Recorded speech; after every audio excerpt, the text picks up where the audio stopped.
За. Монгол улсад барилгын салбар 1990 оноос хойш бол үндсэндээ зогсон байдалд орсон. За тэрнээс өмнө бол 70-80-аад оны үед бол Монгол улс барилгын салбарын хөгжлийн хамгийн өндөр ийм хөгжлийн цэцгэллийн үе гэж нэрлэж байсан. 1990 оноос хойш бол үндсэндээ зогсон байдалд ороод 2004 оны сонгуулийн үр дүнд шинээр засгийн газар байгуулагдаж, энэ засгийн газар бол барилга хотоогоолтын яам гэдэг энэ яамыг бол шинээр зохион байгуулсан. Үндсэндээ татан буугдсан энэ барилга хотоогоолтын яам маань 14 жилийн дараа үндсэндээ завсарлаж байгаа. Ингээд шинээр барилга хотоогоолтын яам байгуулагдсан. За энэ барилга хотоогоолтын яам байгуулагдаад снаар бол Монгол улсад барилгын салбарын ахин сэргэн мандах хөгжих энэ эхлэл бол үндсэндээ тавигдсан гэж үздэг. Энэхүү 2004 оны сонгуулийн үр дүнд байгуулсан засгийн газрын нэг том гол мөрийн хөтөлбөр бол 40 мянган айлын орон сууц гэсэн ийм хөтөлбөр байсан. Энэ хөтөлбөрийг бол бид боловсруулж, засгийн газраар батлуулж, хэрэгжүүлэх ажиллагааг зохион байгуулж байсан.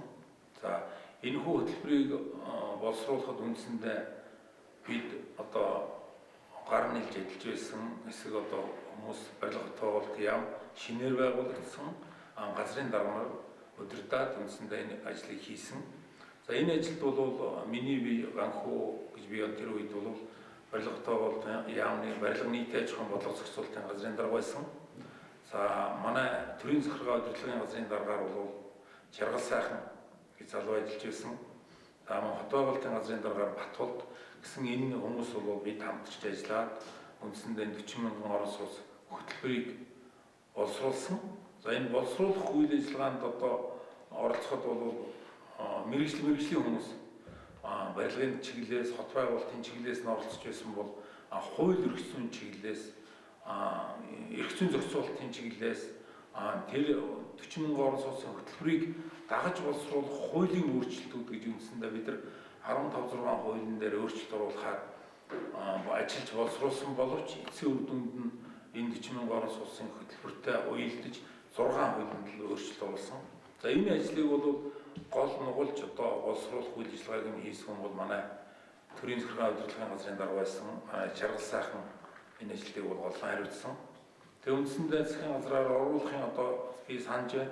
Оруулахын урд шөнө Жаргал сайхан битээр шинжэнгөө сууж энэ ажлыг бүхэл зүйлийг редакторлаа, дэвтэрлээ, тэгээд дуусгаад ингэж эцсийн мушгиж ингэж ажиллаж байсан энэ түүхтэй. За харин энэ 40 мянган орон сууц хөтөлбөрийг хэрэгжүүлэх үйл ажиллагаад бол бид гар нийлж сайхан ажилласан. Тэр үед бол би 2005 оноос төрийн нэр бичгийн даргын үүрэгт ажлыг авсан. За манай Жаргал сайхан мөн тамгын газрын дарга буюу тамгын төрийн захиргаа удирдлагын газрын даргын ажлыг бол хийж байсан.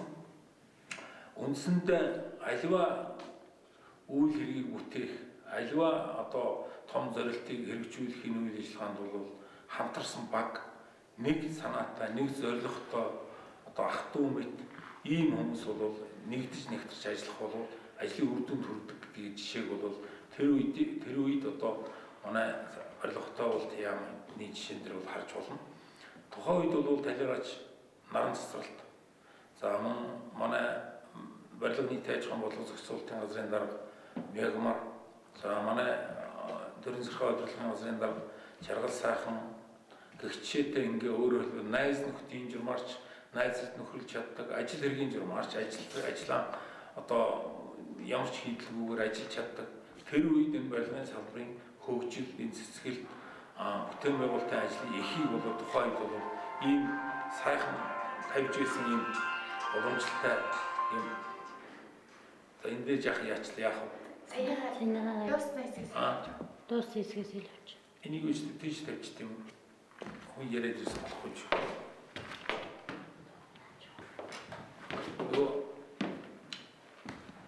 Наран цэцэрлэгээ дахиад эхлэх үү? Тийм.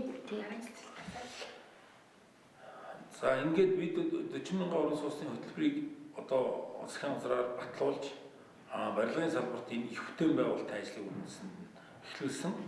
За энэ эхлүүлж хэрэгжүүлэх үйл ажиллагааг зохион байгуулахад бол барилга хотоо байгуулалтын яам үнэхээр одоо чирмэлт гаргаж ажилласан. За тухайн үед нь бол барилга хотоо байгуулалтын яамны сайдаар талигаач агсан наран цэцэрлэлт. За би тэр үед барилга хотоо байгуулалтын яамны төрийн нэрийн бичгийн дарга хийжсэн. Барилгын нийтийн аж ахуйн бодлого зохицуулалтын газрын дараагаар манай Гомбын Мегмар гэж зам төрийн захиргаа удирдлагын газрын дараагаар манай Жаргал сайхан гэсэн бид улал үндсэндээ нэг сайхан хамт олон эвсэг ажилсаг хамтарч нэгдсэн шийдвэрийн төлөө одоо хамтарч тэмцэж чаддаг ийм найз нөхөд тэрний зэрэгцээ бас ажил албаны үр хариуцлага хүлээсэн ийм төрийн жинхэнэ албадууд болж ингэж ажиллаж чадсан.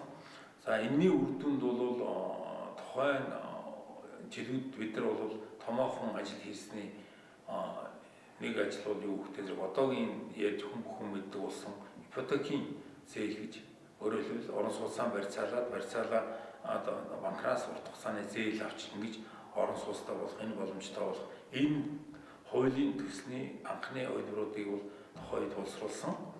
Ингээд үндсэндээ бид нар одоо нийлж Жаргал сайхан болон бус хүмүүстэй ингэж нийлж бол бид нар газрын тухай хууль, барилгын тухай хууль, геодезийн тухай хууль гэх жишээтэй нийт 16 хуулийн дээр ажиллаж байсан. За энэ бүх үйл ажиллагааг хийхэд бол төрийн захиргаа удирдлагын газрын даргын үүрэг оройл бол нэгдүгээрт бол хуульч хүний хувьд бол маш чухал байсан. Жаргал сайхны хувьд тэрнээс гадна төрийн захиргаа удирдлагын газрын дарга гэдэг маань өөрөө засгийн газар яам хоёрыг холбох энэ гол зохицуулалтын үүргийг бол хийж байдаг ийм үүрэг хөнгөлтэй. Тэгээ энэ ажлыг бол маш сайн гүйцэтгэж байсан гэдгийг бас бид хэлэх байна. Ингээл болоод байсан. Тэгээ эндээс л ингээл түүгээл яач юм. За. Жаргал сайхан бол ер нь даалгасан ажлыг маш чамбай гүйцэтгэдэг. Өөрөө тийм юмд их хянуур нямбай тэр хуульч мэрэгчлэн ч өөрт нь нөлөөлдөг юм уу? Ямар ч байсан эрхэлсэн ажлынхаа хүрээнд хуулийн хүрээнд ямар асуудлыг бас шийдэхийг зохицуулж байхыг хатуу ирмэлцдэг. За мөн тэрний зэрэгцээ даалгасан ажилд бол ямар ч үед цаг хугацаанд одоо ингэж асуудлыг шийдэхийг маш ирмэлцдэг. Гэхдээ бас хамт олонтойгоо эвсэг байж тодорхой хамт олныг бол чадмаг ус ингээ удирдаад явж чаддаг ийм одоо нэгжийн юм удирдахч байсан гэдгийг бас хэлэх хэрэгтэй. Жаргал сайхан ингээд ярьслах нэгэд яалаа шүү гэдэг. Одоо баримтч бол явуулчих.